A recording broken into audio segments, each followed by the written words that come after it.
ఏంటిది? చెప్పండి. ఫ్యాన్ కదా? ఫ్యాన్ ఉందా? ఏమీ లేదు. సో దేవుడు ఏమీ లేని దాని నుంచి మనం చూస్తున్న అందమైన సృష్టిని చేశాడు. అరే ఇక్కడ పక్కన మా పడదు, అందమైన సృష్టిని చేశాడు కదా.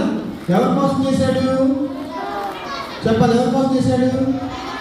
మన కోసం చేశాడు. నమ్మిన రెడీ క్లాస్లో రెడీ 1 2 దేవుడు అందమైన సృష్టిని మన కోసం నమ్ముతున్నారు మీరందరూ? నమ్మట్లేదు. నమ్మిన రెడీ క్లాస్ కొడతానే.